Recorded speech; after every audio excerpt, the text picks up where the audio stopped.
Eu queria que tu me contasse um pouco. No teu livro tem o lado B do Boni, tem um capítulo sobre o Chico Anísio. Sim. O Chico Anísio é um desses caras que, putz, cara, eu não vou ter oportunidade de trocar uma ideia com ele. E você, pela história que tem contada ali, com um final meio triste, inclusive, eu não sei se eu quero tocar na parte do final, mas, cara, me descreve o Chico assim. Por que ele era tão fascinante? O que nele? O que fez o Chico, cara? De quem tava lá com ele? Sério. Quando você conhecia ele, tinha 24 anos, né? Alguma coisa assim? Eu conheci o Chico. Eu conheci o Chico, foi em 57, eu tinha 22 anos. Então, me conta um pouco sobre como era. Como é que era o ego, inclusive, desses caras? Da Dercy? Como é que era? Quem me apresentou o Chico Anísio foi o Haroldo Barbosa. Nós fazíamos o Divertimentos, que era escrito pelo Haroldo e pelo Sérgio Porto.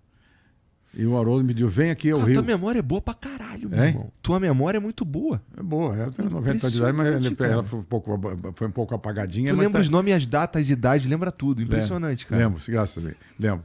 Então é o seguinte, aí na realidade nós tínhamos aqui um representante, nós tínhamos lá no Rio de Janeiro um representante que era o Henrique Forés, simplesmente considerado o almirante, a maior patente do rádio.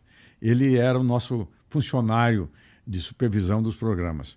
E um dia o Henrique me ligou, o almirante, disse, Boni, vem para cá, porque o Haroldo quer estrear um quadro novo. Eu digo, o quadro novo é o que o Chico vai fazer. Eu disse, que Chico? Chico Anísio, é uma escolinha do professor Raimundo. Vai estrear no Divertimentos. Vem para cá que ele quer te apresentar o Chico Anísio. Eu fui para lá para Marinque Veiga. Tem uma foto até desse momento no livro aí. Então, o Haroldo me apresentou o Chico. O Chico, nós tínhamos praticamente a mesma idade. E depois do programa, nós fomos tomar um chopp na Galeria Cruzeiro, onde fazia a volta do bonde da Avenida Rio Branco. E só quem falou foi o Chico Anísio. Porque... o que ele falava? Eram ideias? Era o quê? Não, eu estou ideia, porque ele já queria vender outro programa para a Lever. Ele não era vendedor de programa, coisa nenhuma. Então ele já tinha ideias para fazer, não sei o quê. Ele estava criando conteúdo ali, de certa conteúdo forma. dele, falando traço, contando as histórias dele. Ele era casado com a Nancy Vanderlei, que era uma grande comediante. Então, nós passamos ali uma hora comendo uma linguiça alemã, uma salsicha alemã, e tomando chopp e conversando com o Chico Anísio. Durante uma hora, ninguém falou nada. O Chico Anísio tinha mil coisas para contar, ideias para fazer dentro do próprio Divertimentos, etc. Tal. E eu fazia uma coisa engraçada, que era fazer a integração do comercial da Lintas, da Lever, naquele tempo, o Rinso, por exemplo, né? Então eu fazia uma piadinha, nossa. Aí eu botava assim, um som de sirenes e tal. Aí eu dizia, o motorista botou, me diga uma coisa, por que a sua ambulância é mais branca do que a minha? Que é porque eu lavo com Rinso. Aí o auditório dava uma risada. E o Chico Anísio disse, olha aqui, eu preciso fazer um programa que seja mais engraçado que os teus comerciais. Então nós temos que fazer o programa e tal. Ele fazia um quadrinho. Ele queria fazer... Ele tinha 10 troços que você imaginava na cabeça, ele tinha programa e tinha título. Estava tudo pronto. Tem uma passagem no capítulo sobre ele que você conta que, putz, você não queria contratá-lo, mas estava ganhando dinheiro e, puta, talvez fosse caro. E aí, quando você de fato liga, ele fala, vamos. Exatamente. Isso foi quando eu fui. O Chico fez parte do Telecentro, da TV Tupi. Aliás, foi ele que me indicou para a direção do Telecentro. Então, quando eu saí, eu não pude levar ninguém da Tupi comigo. Eu não levei o Moacir Franco, eu não levei o Daniel Filho, eu não levei o Chico Anísio, não levei a Bibi, não levei ninguém. Eu fui para a Globo sozinho, porque a Globo não tinha dinheiro. A Globo estava vindo da falência da primeira experiência que ela fez. Então, nós tínhamos que primeiro arranjar dinheiro no mercado publicitário, para tocar a TV Globo. Então, o primeiro dinheirinho que eu arranjei, eu levei o Daniel Filho, porque eu precisava de um diretor de novela. O Daniel nunca tinha dirigido uma novela, mas ele era o melhor diretor que eu tinha no Telecentro. Então, a gente tinha uma afinidade muito grande. Nós nos entendíamos assim só no olhar. Então, a primeira pessoa que eu levei foi o Daniel. E fomos tocando o negócio, ele foi mexendo nas novelas e alterando, até que nós tiramos a Glória Magadã para fora, que ela era a rainha da novela da TV Globo, contratada pelo Walter. Mas aí é o seguinte, nós fomos buscando o primeiro dinheirinho que eu tive, não dava para contratar o Chico, mas dava para pagar para ele fazer um especialzinho uma vez por mês. Então, ele veio fazer. Mas tu queria mais.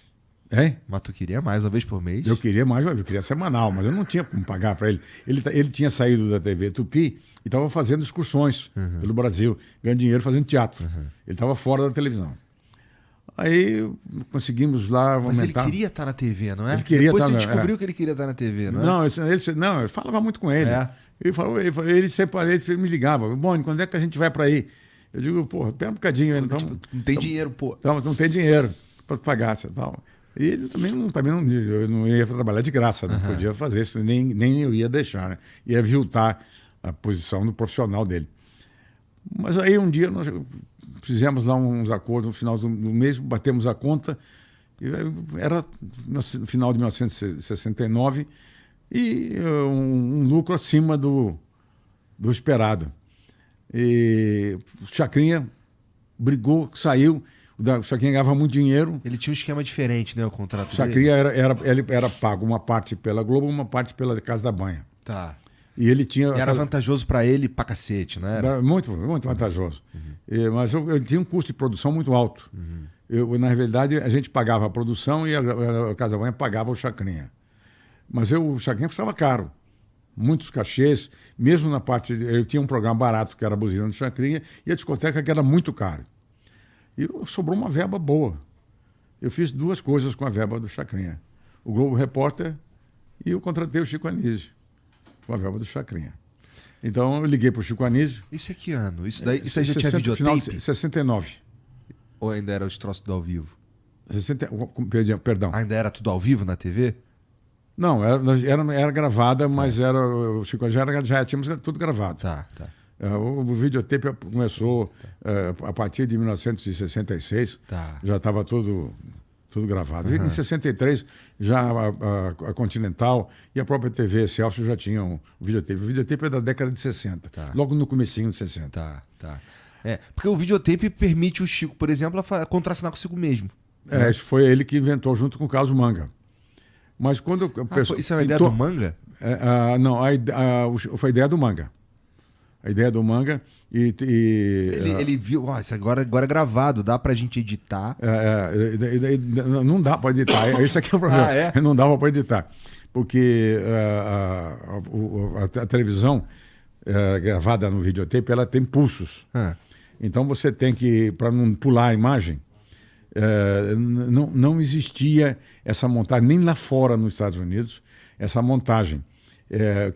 Tinha um jeito na TV Rio que pegava um microscópio e lia o pulso na fita. Ele via, então ele cortava atravessal, que é para não dar pulo, e juntava os dois pulsos aqui e fazia a mensagem. Esse cara inventou essa porcaria. Mais tarde, os americanos inventaram um negócio chamado splicer, que era a possibilidade de você colocar com uma alavanca e ela já vinha com a fitinha em cima e colava a fitinha em cima e não tinha mais problema nenhum. Mas vocês tiveram que inventar um jeito... Antes de ver onde é. Foi o Marcelo. Entendi. Foi o Marcelo que inventou essa porcaria de cortar com gilete. Então, devia dar uma trabalheira isso aí, né? Dava uma trabalheira. E deu certo. E depois, logo depois, um ano depois, já apareceu o splicer americano e depois foi tudo pro lixo, porque apareceu a edição eletrônica e depois foi pro lixo, porque apareceu a edição da tecnologia de informação, né? Então morreu todo esse negócio. Interessante que assim, as coisas começaram com ao vivo, só tinha ao vivo era a única possibilidade, né? Era a única possibilidade. Aí vem o videotape e tal, e assim, mas eu, pelo menos assim, no que eu faço aqui, as pessoas se conectam muito mais se for ao vivo, cara. Se eu colocar uma parada gravada aqui, as coisas não vai tão bem, sabia?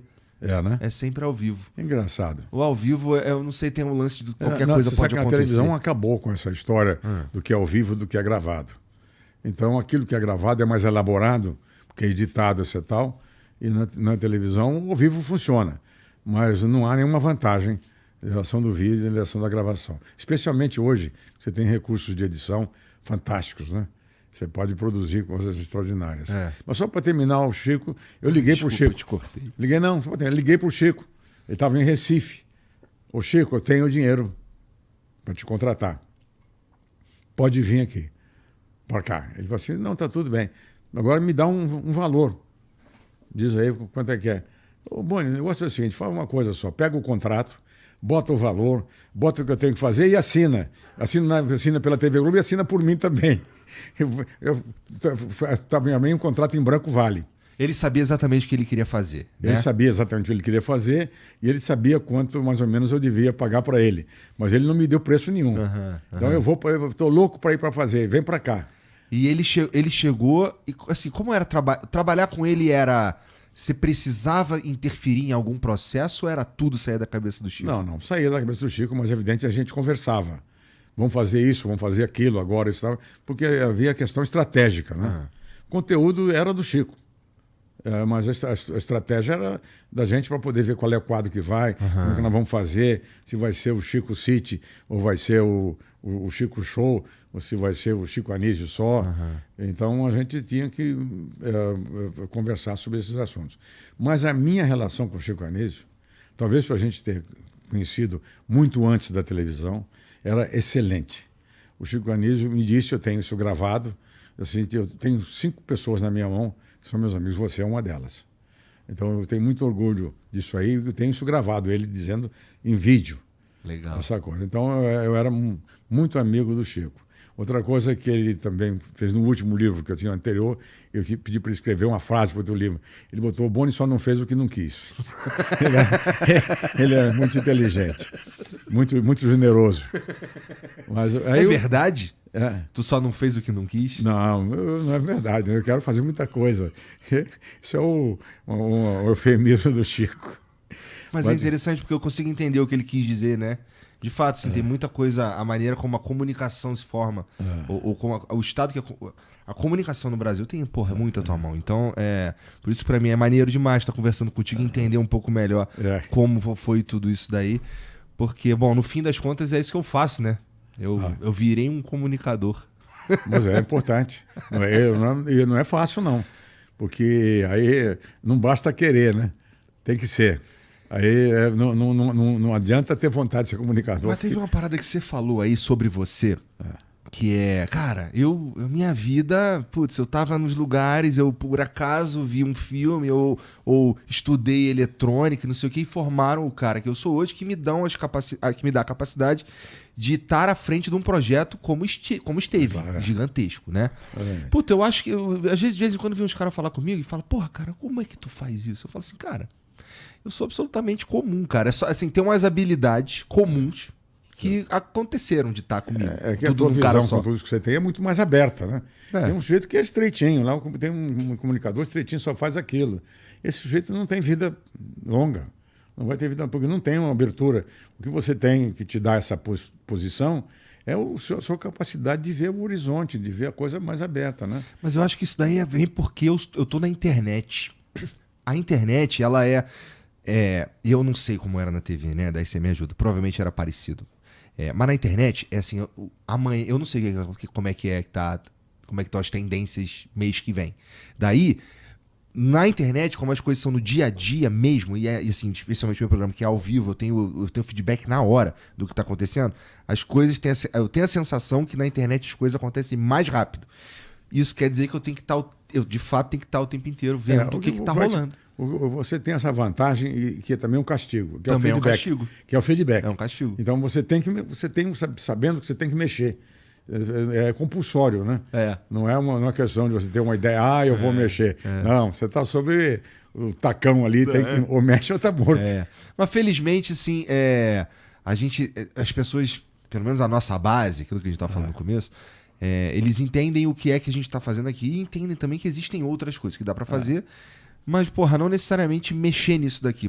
Um exemplo, quando a gente soltou a agenda dessa semana, que tava o Datena, tava você, os caras adoraram, porque eram uns programas assim que não tinha o Samuel Rosa, os programas que a gente ainda não tinha colocado na agenda. E assim, o Boni, você falou, pô, ninguém me conhece. Porra, os caras, caralho, legal pra caralho, o Boni tá aí, cara. Porque quem curte comunicação entende, porra, não tem como você pode gostar ou não gostar. Mas ter o Boni. Tá bom. Tá aí, estamos aí. Mas o negócio todo acontece dessa maneira. Você, nós estamos conversando, né? Eu tenho uma história francesa que diz o seguinte: um cozinheiro a gente faz, mas um assador tem que nascer. Então, entendi. É uma coisa assim, o comunicador tem que nascer.